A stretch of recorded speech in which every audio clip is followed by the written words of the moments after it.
Greetings everyone, in today's video we'll be talking about the ancient history of Rayclast. More specifically, we'll be taking a closer look at the Vaal and the Eternal Empire, which have both crumbled under the weight of their own ambition. The oldest civilization known to man were the Vaal. They were so ancient in fact that it is entirely unknown when and how they founded their empire. Even though they were old, they have made significant advancements in science, architecture, and even thaumaturgy. They used all this knowledge to grow into an advanced society, build marvelous pyramids, and achieve immense power through utilization of thaumaturgy and gems. Much like people in modern times, both nobles and exiles alike, the Vaal understood that the gems are the true power in this world. They used these gems to amplify their strength even further, using gem-infused tools and building mysterious constructs. But soon enough, their curiosity and ingenuity would turn into vain ambition. The last known ruler of the Vaal was Azmeri. Rumor has it that she was a beautiful woman, so much so that she became obsessed with her beauty and wanted to preserve it forever. This desire would soon corrupt her mind and drive her to commit acts of vicious brutality. She tried to follow in the footsteps of the Vaalish noble called Zerfi. It is rumored that Zerfi lived for 168 years and still possessed young physical appearance at the time of his demise. He achieved his long-lasting youth by killing people and draining their youth by an unknown method. Just like him, Azmeri, the queen of Vaal, would order countless men and women to be killed so that she could drain their youth to stay beautiful forever. A man that was helping her in this vile ambition was known as doryani.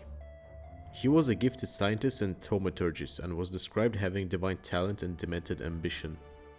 He used his knowledge in thaumaturgy to experiment on countless innocent people to help his queen achieve immortality and gain godlike powers.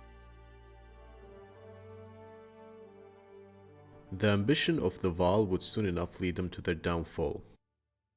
Around 2000 years ago, most of their population, including their queen Azmeri and thaumaturgist doryani, would perish in a mysterious event only known as the Communion. It is unknown what the Communion was exactly, but it was almost certainly caused by doryani, because it is said that he was at the heart of this event. Countless souls perished instantly, but some have undergone changes, possibly turning into the Vaal Fallen that we can encounter in many runes.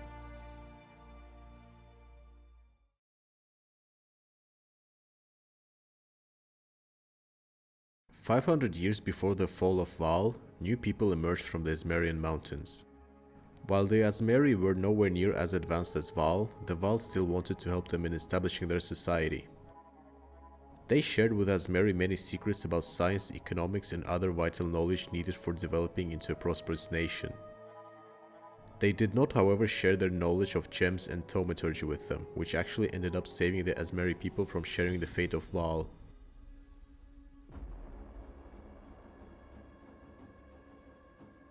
400 years after the events of Communion, Tarkus Varuso descended from the mountains into the former capital of Vaal, the Azala Vaal.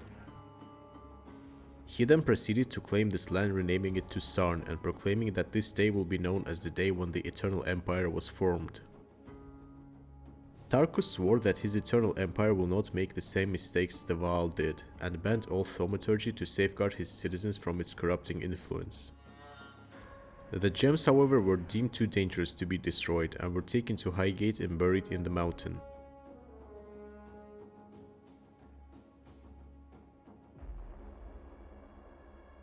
The Eternal Empire did not suffer much hardship, but around 1300 years after its creation, the royal family of Freshia started to dwindle.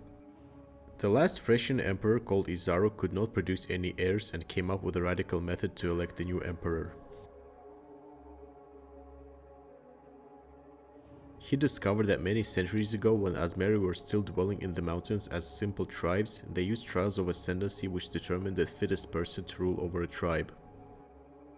He immediately used his newfound knowledge to construct a massive labyrinth that would test a person's physical and mental prowess, and whoever successfully passed it would become the next emperor.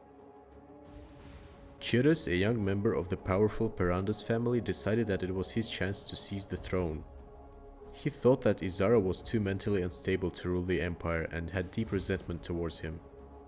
He used all the wealth and connections in his disposal to buy the schematics of the labyrinth during its construction, and even paid off some servants to leave stashes of food and other supplies throughout the entirety of the labyrinth for him to use. Chitus succeeded in passing the labyrinth and was named the new emperor of the Eternal Empire. Right after the throne became his, Chitus ordered the guards to seize Izaro and lock him up in his own labyrinth forever. As the time went by, the Eternal Empire started to forget the dangers of thaumaturgy and gems, and desire for power and curiosity started to slowly seep into the minds of the imperial citizens. Some notorious thaumaturgists started to emerge, such as Maligaro and Malachi, who conducted countless experiments on gems to unlock their true power. But this is a story for another time. This is it for this video. If you enjoyed it, press the thumbs up button, and if you would like to see more content like this, consider subscribing. If you have any ideas for future episodes or want to leave some feedback, leave a comment down below. Thank you for watching and goodbye everyone.